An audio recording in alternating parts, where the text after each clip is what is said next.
하나님 말씀 우리 함께 보겠습니다. 하나님 말씀 마태복음 2장 19절에서 23절의 말씀입니다. 마태복음 2장 19절에서 23절 귀하신 하나님의 말씀을 귀 기울여 들어주시기 바랍니다. 헤롯이 죽은 후에 주의 사자가 애굽에서 요셉에게 현명하여 이르되 일어나 아기와 그의 어머니를 데리고 이스라엘 땅으로 가라. 아기의 목숨을 찾던 자들이 죽었느니라 하시니 요셉이 일어나 아기와 그의 어머니를 데리고 이스라엘 땅으로 들어가니라. 그러나 아켈라오가 그의 아버지 헤롯을 이어 유대의 임금됨을 듣고 거기로 가기를 무서워하더니 꿈에 지시하심을 받아 갈릴리 지방으로 떠나가 나사렛이란 동네에 가서 사니 이는 선지자로 하신 말씀에 나사렛 사람이라 칭하리라 하심을 이루려 함이로라. 아멘. 우리가 함께 계속 보고 있는 마태복음 2장은 주로 12월 달 성탄 예수님 탄생하셨던 그 중심으로 해서 이렇게 살펴보는 구절입니다. 그렇죠? 그리고 신앙생활을 하신 횟수마다 12월 달이면 거의 듣던 그런 내용의 말씀들이었습니다. 예수님의 탄생 이야기, 이것은 비단 교회에서만 이렇게 알려져 있고 전해지는 내용이 아니라 세상 사람들도 많이 알고, 물론 그날이 공휴일이라는 것들 때문에 또 연말이니까 굉장히 들뜬 분위기 속에서 마치 예수님 오신 날이 모든 사람의 축제일로 변한 것처럼 그렇게 알고 있습니다. 그러니까 그러다 보니까 교회에서 이런 설교를 12월 달만 듣게 되니까 하게 되면 매년 연말에 하는 설교를 올해도 또 하나 보다, 이런 생각들을 많이 하시게 됩니다. 그 얘기는 뭐냐면 매년 듣던 그 이야기를 또 하는구나, 이런 생각들이 굉장히 많게 된다는 거죠. 그건 그 예수님의 탄생의 의미에 대해서 바르게 이해하지 못하고 언제나 그냥 듣던 얘기 내가 듣는 것이다 라고 생각하기 때문에 식상해하고 조금 지겨움까지 갈 수도 있겠죠. 예수 그리스도의 이 땅에 오신 내용에 대해서 우리가 성경 전체적인 이 흐름과 전체에서 어떻게 해서 무엇 때문에 지금 이 순간에 예수님께서 이 땅에 오셨는가에 대한 정확한 인식이 없이 바라보게 될 때는 언제나 그런 위험에 빠지게 됩니다. 그리고 성경은 그저 하나님의 말씀으로 생각은 하지만 나에게 적용할 때는 언제나 내가 어떤 유익을 받을 수 있을까, 나의 만족을 위해서 성경을 사용하게 되는 것을 보게 됩니다. 그러니까 복음서에서 기록되어 있는, 어떻게 보면 예수님의 전체적인 생애가 하나님 나라와 하나님의 뜻을 예수님께서 어떻게 이루시고 하나님의 거역한 백성을 예수님께서 이 땅에 오셔서 어떻게 완성하시는가라는 전체적인 그림에서 이해하는 것이 아니라 언제나 그저 위인전 읽듯이 이렇게 바라보고 한 예수의 일생을 전기 읽듯이 이렇게 바라보는 경우들이 많습니다. 그래서는 안 된다는 거죠. 여기에는 성경 기록에는 분명한 목적이 있고 의도를 가지고 기록하였고, 그 목적과 의도는 분명히 마태복음 같은 경우는 유대인들을 중심으로 해서 하나님께서 하나님의 나라를 어떻게 이루어 가시고 완성해 갈 것인가, 하나님 나라가 구약에서 약속되었던 그 하나님의 나라의 그 메시아라는 것이 어떻게 지금 실제적으로 이 땅에 오셨고 그 메시아가 이제 어떤 일을 통해서 그 일을 완성할 것인가, 이것을 보여주고 있는 것입니다. 그저 단순히 연대기적인 이런 기록이 아니라는 것입니다. 우리가 지금 보면 그렇게 오해할 수 있잖아요. 탄생 했다가 출애굽 2주 했다가 지금 다시 돌아왔다가 원래 살고 있던 나사렛으로 갔다. 그리고 나서 거기서 삶을 사셨더라. 그냥 연대기적으로 이해하게 되면 성경이 이야기하고자 하고 있는 그 부분을 우리가 바르게 이해할 수가 없게 되는 것입니다.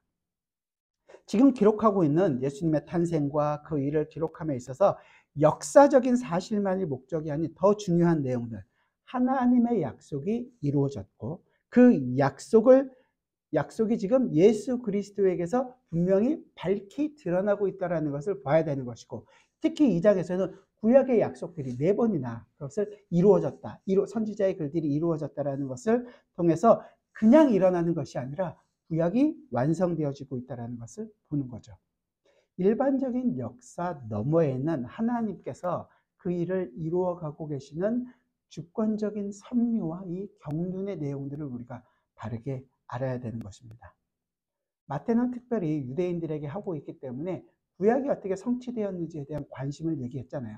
1장 1절에서 어떻게 기록되어 있습니까? 마태복음 1장 1절과 18절에 보면 이렇게 되어 있어요. 아브라함과 다윗의 자손 예수 그리스도의 계보라. 이게 이 시작이었잖아요. 근데 그것이 실질적으로 18절에서 어떻게 나오냐면 이루어진 걸로 나오는 거죠. 예수 그리스도의 나심은 이러하니라. 그의 어머니 마리아가 요셉과 약혼하고 동거하기 전에 성령으로 잉태된 것이 나타났더니, 구약이 실제에서 이제 이루어지고 있다는 것을 보여주고 있는 것입니다. 이 모든 것이 그저 우연히 그냥 일어나는 것이 아니라 하나님의 분명한 주권적인 섭리와 이 경륜이 나오게 된다는 거죠. 바로 우리가 이 하나님께서 이 일이 전체적으로 이루어지게 하고 있다는 것을 알게 된다면 하나님께 당연히 하나님의 손길이 이렇게 있는 거구나 라는 것을 알게 되고, 거기에 맞춰서 우리도 기뻐하고 감사하고 하나님을 찬양하는 일들을 하는 것이 분명하게 나타나게 될 것입니다. 그러니까 이 일들의 성경 안에 글자들이 이렇게 배치되어 있고 이런 내용이다라는 것만 보지 마시고 그 글자와 글자 사이에 있는 여백의 의미를 이해하실 수 있어야 된다는 거예요. 무슨 말인지 알겠죠? 오늘도 왜 이런 서론들이 이렇게 하냐면, 이게 구약이 이루어진다는데 나중에 다시 설명을 드리겠지만 선지자의 글이 이런 글이 딱 따라주는 길이 없거든요. 그런 것들 때문에 그렇지만 모든 내용들 속에서 지금 예수님이 어린 시절 나사렛으로 정착하는 부분도 결코 이것은 우연의 일이 아니라는 것입니다. 하나님의 주권적인 섭리와 경륜이 이루어지는 것이고, 이것은 구약에서 약속되어 있던 그 모든 것들을 이루어가는 것이다. 조금 신학적으로 얘기한다면 구속사적인 구속사가 성취되고 있다는 부분들의 관점을 가지고 볼 수 있어야 되는 것입니다. 마태복음 2장 전체에서 구약 선지자들의 예언이 예수에게서 어떻게 이루어지는지를 계속해서 마태는 얘기하고 있습니다. 어디서 태어날 것인가? 미가 선지자의 예언, 베들레헴이었다. 그렇죠? 그 다음에 애굽으로 가는 장면에서도 출애굽에서 내가 내 아들을 애굽으로부터 불렀다라는 호세아 11장에 있는 예언을 이루어 가십니다. 그러면서 예수님께 태어났을 때 아이들이 죽은 것을 가리켜서 그 죽음 속에서 눈물을 흘리고 있는 그 라헬의 눈물을 보여주는 그 장면을 보여주고 있습니다. 물론 그 안에는 하나님의 그 위로의 말씀이 그 안에 포함되어 있다는 것을 놓치지 않는 거죠. 그리고 오늘 마지막 네 번째로 그 선지자인 나사렛 사람 예수라는 그 부분을 이루어 가시는 것입니다. 근데 그 시작은, 오늘 본문 19절의 시작은 13절과 시작이 아주 유사해요. 헤롯이 죽은 후에, 13절은요, 그들이 떠난 후에 이 어떤 일이 일어나는 데 있어서 이 사건이 비슷하다는 것은 비슷한 내용들이 계속 이루어지고 있다는 것을 우리에게 짐작적으로 생각하게 해주는 부분입니다. 이 헤롯 왕, 잔인하기로 정말로 타의 추종을 불어놨던 그 헤롯 왕이 부인도 많고 심지어는 자기의 아들들이 자기의 권력을 찬탈하려는 그런 계획이 있을 때마다 자기가 죽음 앞에 있음에도 불구하고 자기 아들들을 죽였던 바로 그 사람이었습니다. 그 헤롯이 결국은 죽었습니다. 역사가들에 의하면 이 헤롯은 약 38년 동안 이스라엘 전 지역을 다스렸고 BC 4년경에 죽었다고 기록되어 있습니다. 그런데 그의 죽음에 대해서 기록했던 요세푸스의 그 유대 전쟁사나 고대사를 통해서 나타난 기록을 보면 아주 비참한 죽음이었다고 기록되어 있습니다. 잠깐 소개하면 그는 내장이 썩고 그 안에서 벌레가 나오고 있으며 악취와 경련이 끊이지 않아서 모든 백약이 무효하고 죽었으니 그 모습은 잔인한 생각을 가진 사람의 얼굴을 한 괴물의 죽음이었다. 이렇게 평가를 합니다. 제가 지난주에 그 시편 2편의 말씀을 말씀드렸잖아요. 하나님을 대적하는 자들. 그 결과가 뭡니까? 하나님이 그들을 비웃으시리로다. 하나님의 심판이 반드시 있다는 것입니다. 그들은 하나님의 심판으로 아무 어떤 것도 없이 괴물의 죽음 같은 그 죽음으로 끝이 나게 되는 것입니다.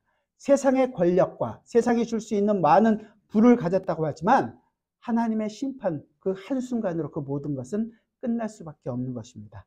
그 하나님의 심판의 순간은 그 누구도 막을 수가 없습니다. 그 심판의 순간은 우리는 어쩌면 우리 인생이 끝나는 날 받을 수 있을 것입니다. 그러나 우리는 성도들은 하나님께서 그 심판보다 그 심판이 임한 우리에게 이미 이루어졌다는 것을 알기 때문에 예수 그리스도 안에서 우리는 심판을 넘어선 자들이기야. 하지만 하나님을 모르고 샀던 모든 자들은 그 심판대 앞에서 영원한 심판과 저주를 받게 될 것입니다. 하지만 이 땅에 사는 동안은 지난주에도 말씀드린 것처럼 사탄이 그 여인의 후손의 발꿈치를 잠깐 무는 그 순간들이 있을 수밖에 없다는 거죠. 하지만 결국은 그의 머리는 박살이 날 것입니다. 그리고 하나님께서 이 박살내는 순간까지 이끌어가고 계시는 그 섭리와 그 경륜의 순간들은 어떤 것으로도 막을 수가 없습니다. 오늘 이제 나중에 성경 공부하게 되면 그 섭리와 경륜할 때 여러 가지 그 인간의 하나님을 거역하고 반대하고 하려고 하는 그 반대에도 무릅쓰고 하나님은 하나님의 섭리와 경륜을 이루어 가시는 것입니다. 이 당시의 역사적 상황을 우리가 조금 그 지역이 이제 그렇게 헤롯이 죽은 후에 어떻게 바뀌었는가. 헤롯이라는 부분이 이 헤롯 대왕이 이스라엘 전역과 저기 갈릴리 위에까지 다 다스렸습니다. 근데 그 사람이 그 대헤롯이 죽고 난 이후에 로마의 황제였던 아우구스투스는 그 아들들에게 그 영토 전부를 다 준 것이 아니라 세 아들에게 나눠서 줬습니다. 여러분들에게 혹시 그림을 보여주시면 이해하기가 좀 쉬울 것 같아서 제가 그림을 준비했거든요. 보이시나요? 일부러 색깔을 좀 해서 살색 나는 부분이 지금 여기는 헤롯 아켈라오, 지금 오늘 나오고 있는 헤롯 아켈라오가 다스리던 지역이 유대 사마리아 그 지역 이두메까지 그 지역이고, 연두색으로 되어 있는 부분이 헤롯 안티파스라는 안디바라고 되어 있는 그 사람이 다스리는 거고, 더 위에는 헤롯 빌립이라는 사람, 그래서 가이사라 빌립보 아시죠? 이 빌립보, 그래서 헤롯 빌립이 다스렸습니다. 안디바는 이 빌립의 아내였던 헤로디아를 아내로 마주한 것 때문에 세례 요한이 그것을 꾸짖어가지고 세례 요한을 죽였던, 그리고 예수님의 죽음과도 약간 연관이 있습니다. 왜냐하면 예수님이 어디 출신이에요? 갈릴리 출신이라는 것 때문에 이 동네를 다스리던 헤롯에게 보내잖아요. 잠깐. 그때 헤롯에게 갔던, 당시 그때 그 헤롯 안디바가 예루살렘에 와 있던頃 그에게 잠깐 보내서 신문을 받게 되는 일들이 있게 되는 바로 그 왕이었습니다. 이렇게 세 지역으로 나눠서 다스리게 했어요. 로마에서. 아켈라오라는 이 왕은 그런데 굉장히 아버지 헤롯보다 더 잔혹하기로 아주 악명이 높아가지고, 지금 오늘 본문에도 그렇잖아요. 아켈라오가 그 헤롯을 이어 왕이 됐다는 것 때문에 이 요셉도 두려워했을 만큼 이스라엘 백성들에게 신임도 못 얻고 굉장히 악한 일들을 많이 했던 사람입니다. 그래서 결국은 로마로부터 쫓겨나서 고을 지방이라는, 지금으로 로마가 그때는 모든 것의 중심이었는데 그 중심으로부터 아주 떨어져 있는 어떤 사람들은 비엔나라고 얘기하고, 어떤 사람들은 저기 프랑스 어디 칸이나 니스나 이런 쪽으로 유배를 가서 거기서 살았다. 유배를 그런 데로 가면 좋겠어요. 그런데 그런 데 가서 결국은 정치 전반에 나오지 못하고 거기서 죽었다고 기록되어 있습니다. 이렇게 세 지역으로 나눠서 됐고, 각 지역을 다스리는, 오늘날로 얘기하면 그러니까 중세에 보면 영주보다는 조금 지위가 높지만 왕보다는 분봉왕의 지위를 가지고 다스리게 되었던 것입니다. 그 시기에 이제 이집트로 가 있던 요셉에게 이 내용이 헤롯이 죽었다라는 소식이 전해졌습니다. 그리고 이제 죽은 뒤에 주의 천사가 애굽에 있던 요셉에게 꿈에 나타서 얘기하는 부분이 오늘 본문의 시작입니다. 19절과 20절을 우리 같이 한번 읽어보도록 하겠습니다. 본문 19절과 20절입니다. 같이 읽지요. 시작.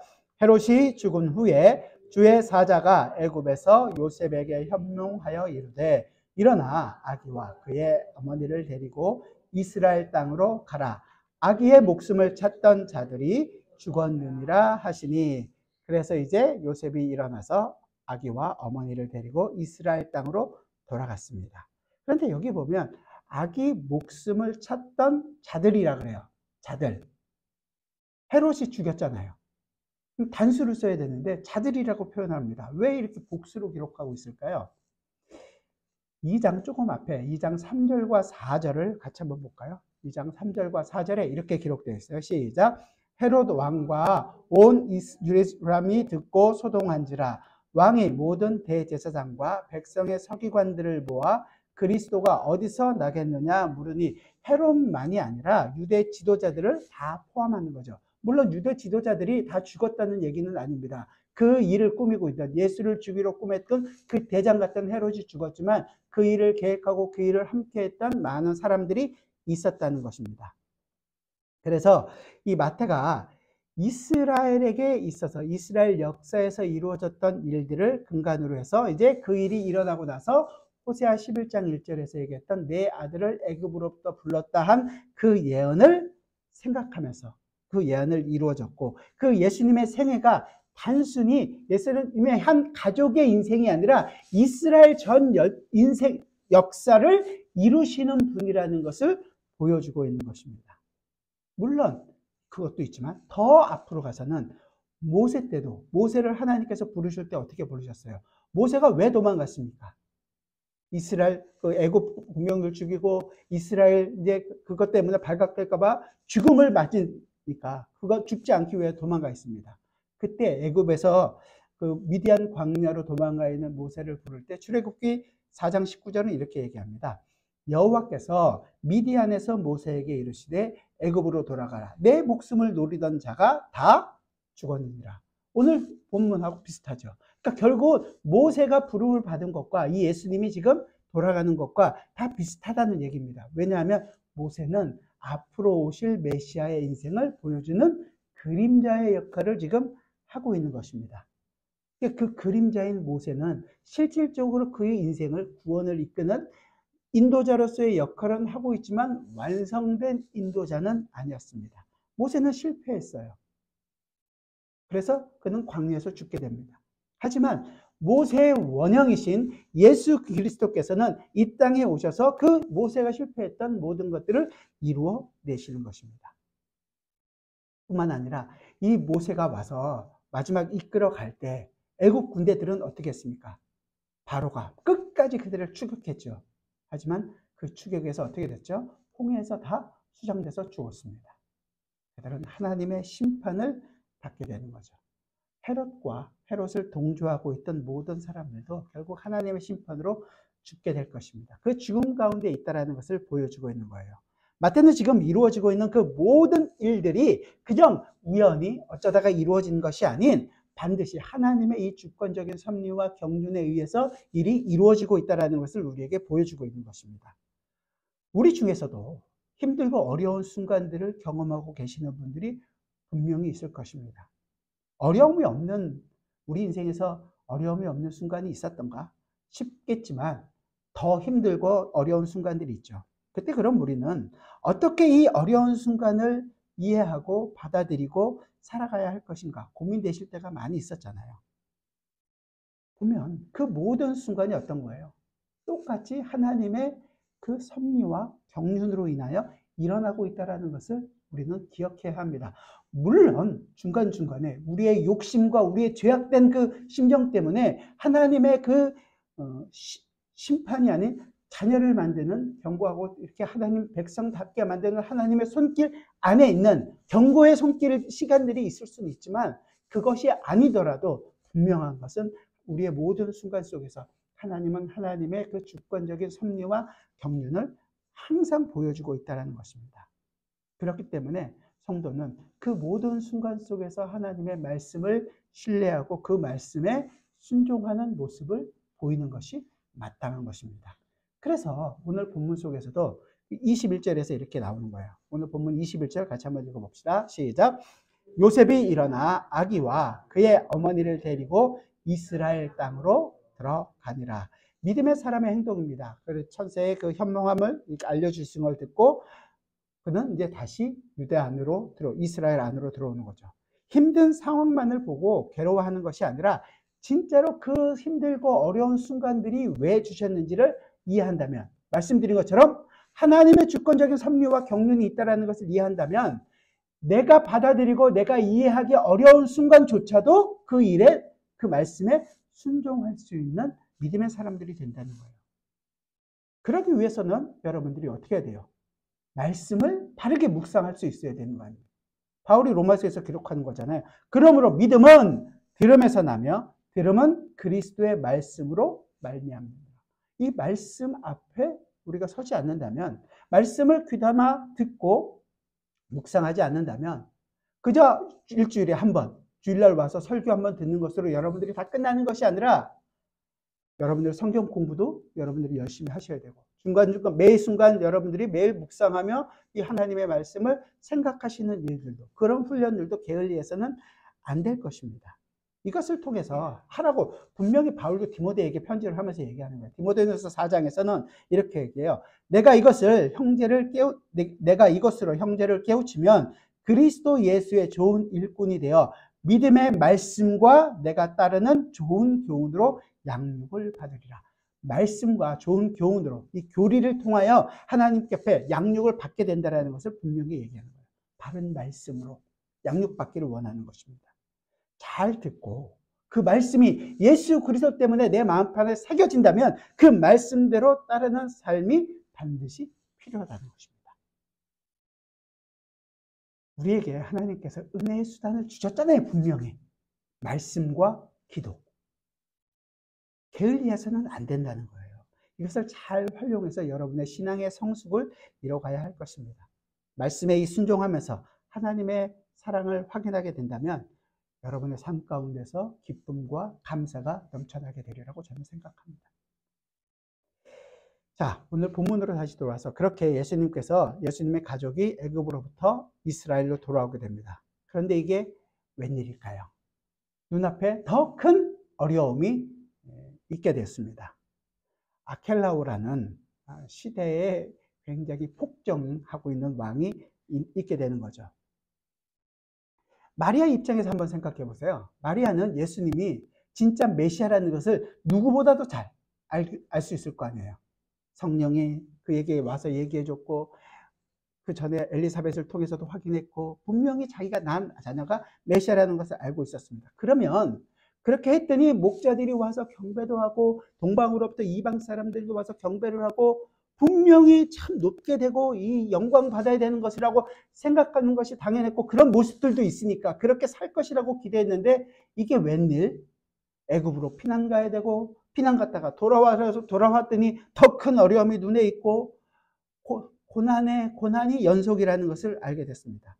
그렇다면 정말로 마음이 짠해지고 좀 슬퍼져야 되지 않을까요? 이 일이 왜 이렇게 나니까 고민되는 것이 맞지 않을까요? 그런데 마리아와 요셉은 하나님의 말씀에 그대로 순종을 합니다. 본문 22절 같이 한번 읽어볼까요?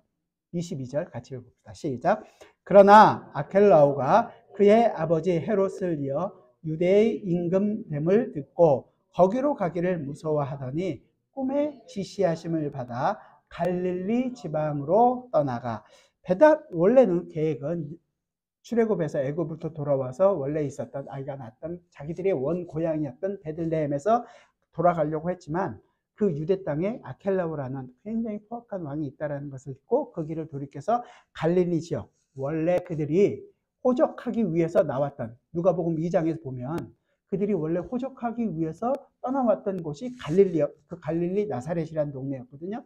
그 자기들이 옛날에 거주했던 그 동네로 다시금 돌아가게 됩니다. 그것을 계획하고 그 일을 이루게 되는 거죠.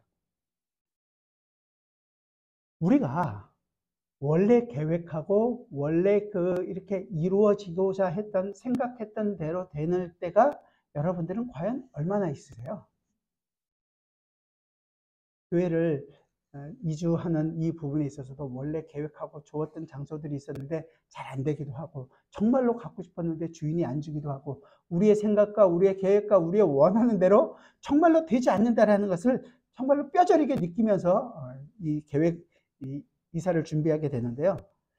정말로 우리 계획대로 생각대로 되지 않는 경우들이 많이 있습니다. 그것 때문에 힘든 순간들도 있고, 그것 때문에 어떨 때는 조금 잘 되는 것 같아서 기쁨이기도 하고, 좀 내가 살만해졌구나 이런 생각이 들 때도 있지만, 우리의 인생이 어떨 때 보면, 잘 돌이켜서 여러분들의 인생을 보면 언제나 고난의 연속이었다라는 것을 고백할 수밖에 없을 것입니다. 중요한 사실 하나는, 우리에게 있는 이 고난의 일들은 우리 스스로가 피하고 싶어서 피할 수 있는 일이 아니라는 것입니다.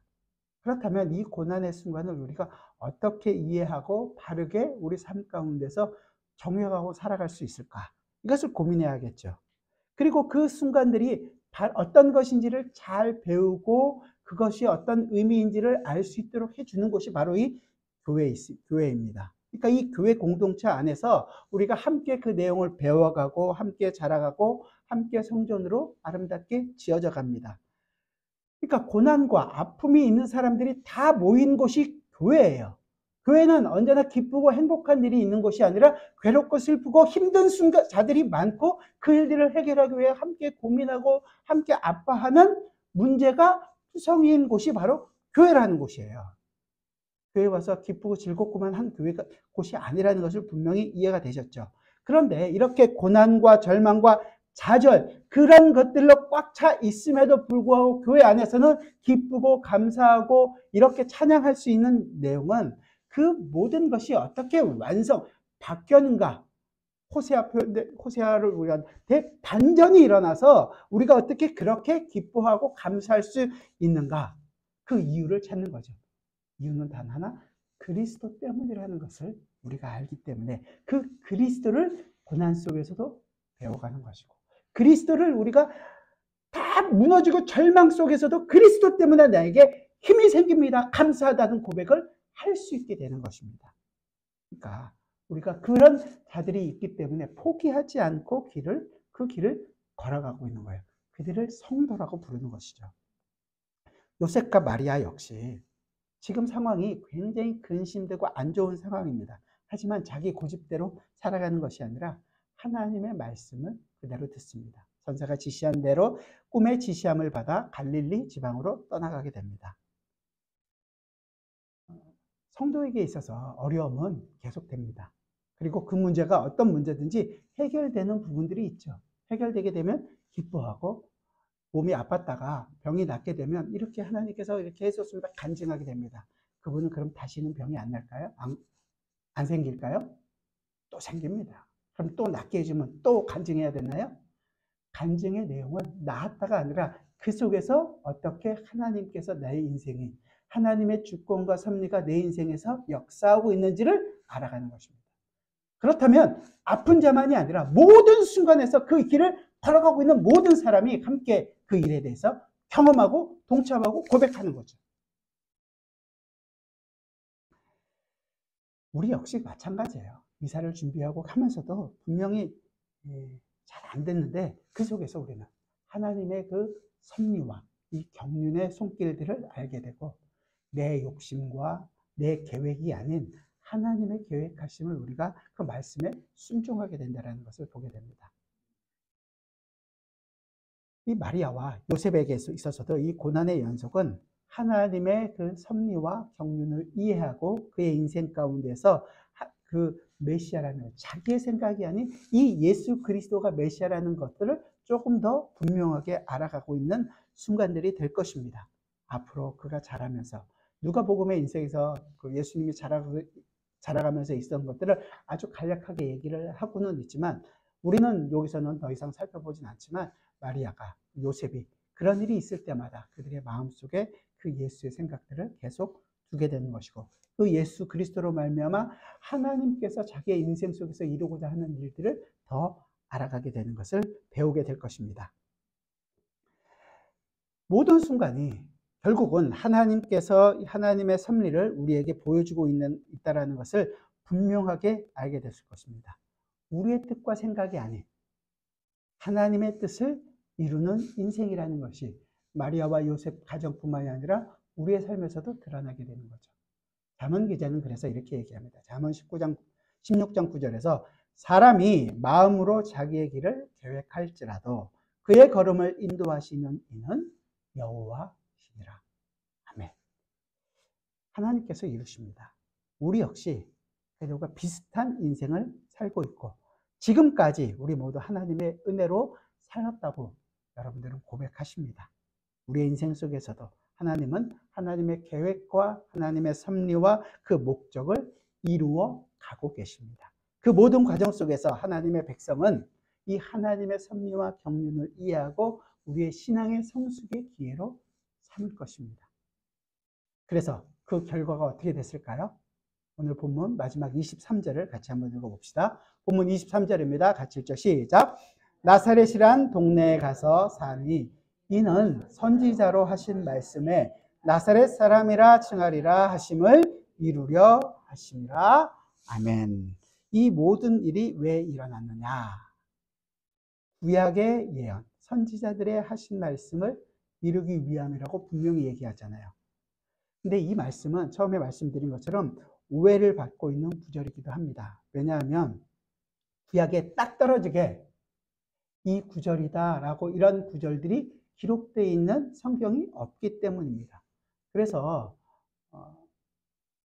학자들 중에서 우리가 빼먹은 성경이 있지 않을까? 이렇게 생각했던 사람도 있었어요. 그런데 그것은 아닙니다.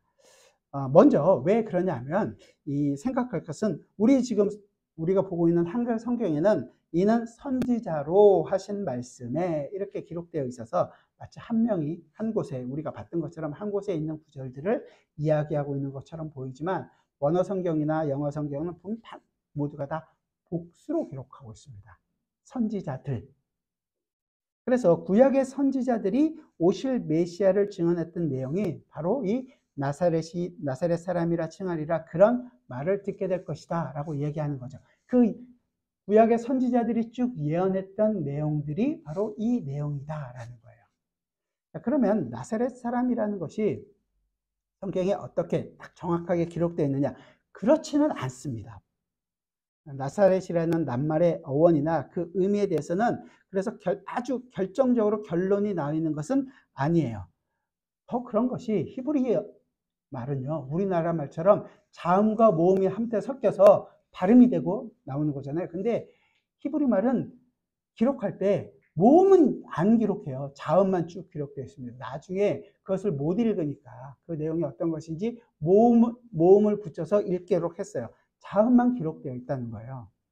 그래서 굉장히 어려운 거죠. 오늘 기록한 이 본문이 나사렛 사람이다 라고 칭한다는 것을 보면 조그만 숫자나 아니면 기호나 이런 것들에서 난하구가 있어요. 그 난하구로 지목된 곳이 바로 이사야 11장 1절입니다. 그렇게 기록되어 있죠, 보통? 이사야 11장 1절이 어떻게 기록되어 있는지 한번 찾아보시기 바랍니다. 제가 이 그림에다 다 써놨네요, 벌써. 같이 한번 읽어봅시다. 시작. 이새의 줄기에서 한 싹이 나며 그 뿌리에서 한 가지가 나서 결실할 것이요. 빨간색 밑줄을 쫙 그어서 싹이라고 했는 거예요. 이게 싹이잖아요. 우리가 볼 때는 싹인데 히브리 말로 보면 나사렛이라는 그 자음과 싹이라고 하는 나차르라는 그 단어가 똑같은 단어가 같이 있어요.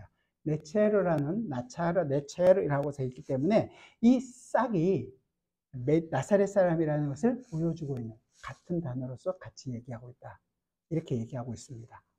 다른 구절로는 예레미야 33장 15절과 스가랴 3장 8절이 있습니다. 제가 읽어드릴게요. 그날 그때 내가 다윗에게 한 공의로운 가지가 나서, 여기서 얘기하는 가지도 역시 그 싹과 같은 단어입니다. 그가 이 땅에 정의와 공의를 실행할 것이라. 메시아를 보여주고 있는 메시아 예언에서 나와 있는 그 가지라는 거고요. 스가랴 3장 8절도 대제사장 여호수아야, 너와 내 앞에 있는 내 동료들은 내 말을 들을 것이니라. 이들은 예표의 사람들이라. 내가 내 종 싹을 나게 하리라. 이 메시아를 주겠다고 얘기할 때 이 싹이라는 단어를 통해서, 네체르라는 단어를 통해서 그 나사렛 사람이라는 것을 우리가 같은 단어를 사용하고 있으니까 그렇다, 이렇게 표현하고 있는 것입니다. 또 다르게 얘기하시는 분들은 나자르라는 똑같은 자음을 쓰고 있는 나자르라는 말이 있어요. 이 나자르라는 것은 여러분들이 아는 나시린이에요. 나시린은 삼손 있잖아요. 삼손처럼 하나님께서 구별돼서 사용하기를 위해서 구별된 자라는 뜻을 갖고 있는 이 나시린으로서 삼손 같은 사람이 바로 그렇다. 같은 단어이기 때문에 예수님이 나사렛 사람이다 라는 것들로 불리게 됐습니다. 세 번째는 나초라고 같이 얘기해서 예레미야나 에스겔에서 얘기하고 있는 그런 내용인데, 보호받다, 어떤 보호하고 있는 그런 의미로서 사용하고 있는 것입니다. 첫 번째, 두 번째, 세 번째 내용 중에서 어떤 게 가장 많이 사용되고 있냐? 물론 첫 번째 내용입니다. 그렇다고 해서 첫 번째가 정답이다라고 얘기하는 것은 아니에요. 어떤 것을 해도 정확한 것은 결정되어 있는 것이 아닙니다. 하지만 많은 선지자들을 통해서 분명하게 보여주고 있는 구절이라는 것은 분명히 알 수 있는 거죠. 어떤 것인지 알게 되지만 우리가 또 하나 많은 부분은 많은 사람들이 생각할 때 이 단어적인 것들이 아니라 그 당시의 상황들과 여러 가지 것들을 종합적으로 평가해서 나타내고 있는 내용들은 뭐냐면 그 당시에 이 나사렛이라는 지명 자체가 갖고 있는 것이 뭐냐면 갈릴리가 사실은 이스라엘 유대 사람들에게부터는 이방 땅과 똑같은 취급을 받고 살았던 곳이었습니다. 갈릴리라는 지역이. 그런데 그 갈릴리 지역 사람들조차도 이 나사렛 사람들은 더 핍박하고 더 멸시했던 지역이 바로 이 나사렛이라는 동네였습니다. 어떤 사람에게 나사렛 사람이라고 이렇게 얘기하면 그것은 분명히 그 사람을 좀 낮추고 경멸하는 의미로 그 단어를 사용했을 것이다 라고 생각을 하는 것이죠. 그러니까 우리가 그것을 그렇구나라는 것을 이해하면서 좀 적용해 본다면 이렇게 생각할 수 있을 거예요. 한 나무가 있어요. 큰 아름드리 나무를 싹 잘랐습니다. 밑둥만 남아 있잖아요. 근데 거기서부터 싹이 나오면 어떤 싹이에요? 굉장히 그렇게 큰 게 같이 나오진 않을 거 아니에요. 얇은 것들이 나오고 전혀 쓸모없고 볼품없어 보일 것입니다. 마치 이 싹처럼 자그마한 마을이었던 이 나사렛은 많은 그때 있는 헬라 거상들이 다니거나 로마 군대들이 거기를 해서 주요 거점 지역이 아니라 그것을 산꼭대기에서 바라만 보고 그런 일들이 있구나라고 하고 있고, 많은 사람이 살지도 않고 많은 사람으로부터 어떻게 보면 경멸의 대상인 그런 동네였던 것입니다. 그렇기 때문에 이 나사렛 사람이라 칭한다는 것은 이 곧 경멸의 대상이었고 아무 힘없고 아무 볼품이 없는 그런 것이라고 생각이 되는 거죠. 요한복음 1장에 보면 예수님께서 제자들을 부르는 장면이 있습니다. 그리고 예수님을 알게 되었던 빌립하고 가장 친했던 나다나엘을 부르는 장면이 나와요. 나다나엘에게 얘기합니다. 요한복음 1장 45절 46절인데요. 빌립이 나다나엘을 찾아 이르되 모세가 율법에 기록하였고 여러 선지자가 기록한 그 일을 우리가 만났으니, 그러니까 메시아를 만났다는 얘기예요. 요셉의 아들 나사렛 예수니라. 그랬더니 나다나엘의 반응이 재밌습니다. 나다나엘이 이르되 나사렛에서 무슨 선한 것이 날 수 있겠느냐. 선한 것이 안 난다는 거죠. 이 나사렛이란 그 동네인데, 이런 의미를 가지고 얘기하고 있는 거예요. 빌립이 와서 이르되 와서 보라 하니라. 그러니까 결국은 나다나엘도 나사렛이라는 얘기를 들었을 때 거기서 무슨 선한 것이 날 수 있겠느냐. 약간 그 나사렛 그 지역 자체가 굉장히 경멸의 대상이 되었던 동네입니다. 유대인들이 가지고 있는 생각이 바로 그러하다는 것을 분명하게 우리는 알게 되는 거죠.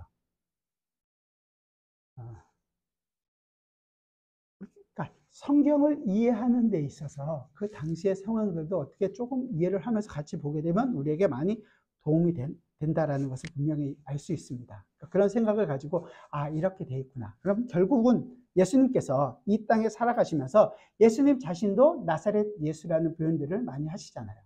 나사렛 예수라는 그 지역이 분명히 얘기했고, 그렇게 함으로써 경멸을 담아서 어떨 때는 예수님이 나사렛 예수라는 것 때문에 경멸을 받기도 하셨고 낮은 자리에 오셨다는 것을 계속해서 보여줍니다. 마지막은 나사렛 예수라는 것이 예수님의 그 십자가상에서 붙어 있었던 명패가 붙어 있었잖아요. 그 명패에도 마테마가 누가는 다 유대인의 왕이라고 썼지만 요한은 분명히 얘기해요. 나사렛 예수 유대인의 왕. 그만큼 이 예수님이 나사렛 출신이었고 많은 사람에게 경멸의 대상이 되었다는 것을 우리에게 보여주고 있습니다. 이런 나쁜 어떤 평판은 사도행전에 가서도 나타나게 돼요. 초대교회에서 모이는 사람들을 가르쳐서 저들은 나사렛 이단이라고 이렇게 부르거든요. 사도행전 24장에서. 굉장히 나사렛 출신이고 나사렛으로부터 시작됐다는 것은 많은 사람에게 경멸이고 조롱의 대상이었습니다. 우리는 안 그런가요? 우리도 한때 전라도 출신들이 한국에서는 제대로 힘을 못 받을 때가 있었죠. 어디 출신이세요? 그러면은 자기가 어디서 태어난지를 다 알죠. 서울 출신입니다. 강원도에서 강원도 사람입니다. 여기 계신 대부분들은 미국 사람들이죠. 출신들이 분명히 다 있습니다. 우리의 원 고향들이 있는 것처럼 자기 출신들이 있죠. 갈릴리 사람들은 그래서 이 갈릴리 출신들을 굉장히 비하하고 좀 무시하는 경향들이 있었고, 앞으로 이제 뒤에 가서 4장에 가서 우리가 예수님께서 사역을 시작하시면서 그 부분에 대해서 얘기하는 부분이 있지만, 그 내용들을 우리가 좀 먼저 한번 살펴봤으면 좋겠습니다. 이사야 9장 1절과 2절입니다. 예수님께서 이 멸시와 경멸의 의도가 담겨 있는 나사렛 예수라는 말을 들은 것이 분명 우리에게 많은 의미가 있어요. 왜 그런지 앞으로 좀 살펴보려고 합니다. 9장 1절과 2절 같이 읽어봅시다. 시작. 전에 고통받던 자들에게는 흑암이 없으리로다. 옛적에는 여호와께서 스불론 땅과 납달리 땅이 멸시를 당하게 하셨더니 후에는 해변길과 요단 저편 이방의 갈릴리를 영화롭게 하셨느니라. 흑암에 행하던 백성이 큰 빛을 보고 사망의 그늘진 땅에 거주하던 자에게 빛이 비치도다. 아멘. 이 갈릴리 지역, 스불론 납달리 땅이 갈릴리 지역 그 지역인데 거기가 멸시를 받았는데 이제 거기에 빛이 비추어서 그 땅에 거주하던 자들이 빛을 받게 되었다라는 것을 얘기합니다. 예수 그리스도께서 특히 가버나움을 중심으로 한 그 갈릴리 지역에서 사역을 하시며 그곳에 빛을 비추기 시작했다라는 것을 얘기하는 것입니다. 가장 낮고 가장 천한 자리로 오셔서 가장 낮고 가장 천한 자리에 있었던 우리를, 아니 오히려 우리가 영원한 죽음 가운데 있었던 우리에게 새로운 생명을 주고 그 생명으로 우리를 살리시기 위하여 주님께서는 가장 낮고 가장 비참하고 가장 경멸적인 그 장소로 오시는 것입니다. 그분은 멸시와 경멸을 받을 대상이 아니라 존귀와 영광과 경배받으시기에 합당한 분이셨지만 그는 그 모든 것을 우리의 자리로 오십니다. 아니, 우리는 그를 알아보지 않고 그를 본 척도 않고 그를 부인하고 그를 거절하고 그를 반대하고 오히려 그를 죽게 두었습니다. 우리가 보기에는 아무 좋은 것이 없어 보였기 때문입니다. 이사야 선지자는 그 오실 메시아의 죽음을 바라보면서 이렇게 표현합니다. 이사야 53장인데요. 그는 주 앞에서 자라나기를 연한 순 같고 마른 땅에서 나온 뿌리 같아서 고운 모양도 없고 풍채도 없은즉 우리가 보기에 흠모할 만한 아름다운 것이 없도다.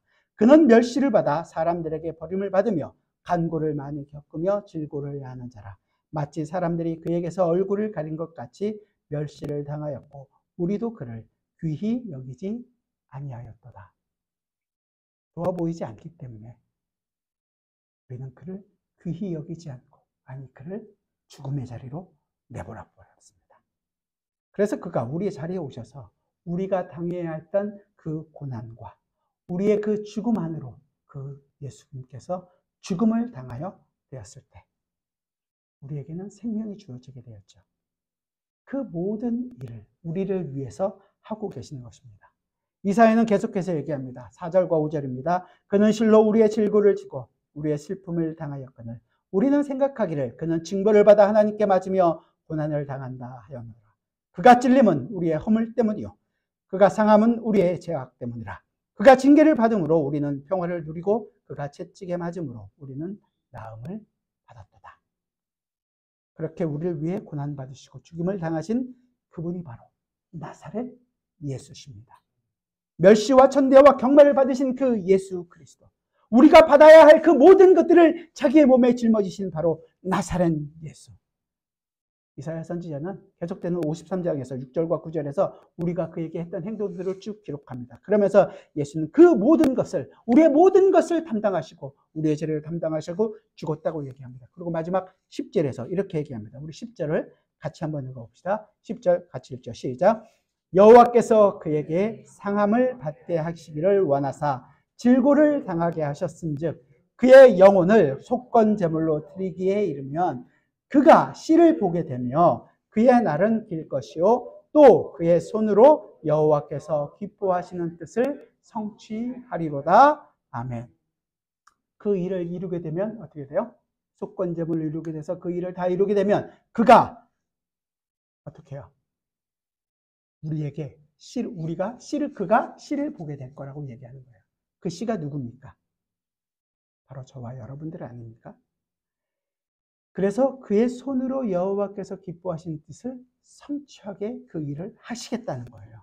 그래서 우리로 하여금 예수 그리스도와 같은 자리로, 같은 인생을 살아가게 하는 것입니다. 예수 그리스도께서 고난과 그 죽음의 자리를 갔다면 우리 역시 고난과 죽음의 자리로 가게 될 것이고, 그러나 그 고난과 죽음으로 끝이 아니라 우리의 인생 속에서 예수 그리스도의 부활과 참여하게도 하시고, 예수 그리스도의 그 승천과 참여하게도 하시고, 예수 그리스도와 그 하늘의 영광을 누리는 삶을 살아가게 하시는 것이 바로 이 여기서 얘기하는 여호와께서 기뻐하시는 뜻을 성취하게 하신다는 것입니다. 저는 여러분의 인생이, 저와 여러분의 인생이 앞으로 어떻게 될지 정확하게 알지 못합니다. 그러나 우리의 인생은 제가 알고 있는 단 하나는 예수 그리스도와 조금 더 다르지 않은 인생을 살아가게 될 것입니다. 그래서 우리도 나사렛 예수라는 그 경멸의 말을 우리 인생 속에서 듣게 될지도 모르겠습니다. 조롱도 듣게 될지도 모르겠습니다. 어쩌면 고난의 삶을 계속적으로 살아가야 할지도 모르겠습니다. 그러나 우리는 그 나사렛 예수라는 이름을 가진 자입니다. 그래서 우리는 그리스도인입니다. 그래서 우리는 성도라고 불려지는 것입니다. 그렇게 하나님께서 기뻐하시는 뜻을 성취하기 위해 부름을 받았고 그 삶을 살아가는 자들입니다. 여러분은 어떻게 사시겠습니까? 기도하겠습니다. 나사렛 예수, 많은 사람들이 손가락질하고 경멸하고 조롱하는 바로 그 이름이 이제 우리의 이름입니다. 그 예수가 나의 이름입니다. 네, 그렇습니다. 우리는 그리스도인이라는 정말로 우리가 감당하지 못할 이름을 받았습니다. 오, 주님, 그리스도인으로서, 성도로서 우리가 누려야 할 마땅한 하나님의 그 기쁨을, 하나님 나라의 기쁨을 누리게 하여 주시고, 그 안에서 우리에게 일어나고 있는 모든 일들과 순간들이 하나님의 그 섭리와 경륜이 이루어지고 있다는 것을 기쁨으로 고백하며 살아갈 수 있는 주님의 백성들이 되게 하여 주옵소서. 예수 그리스도의 이름으로 기도드립니다.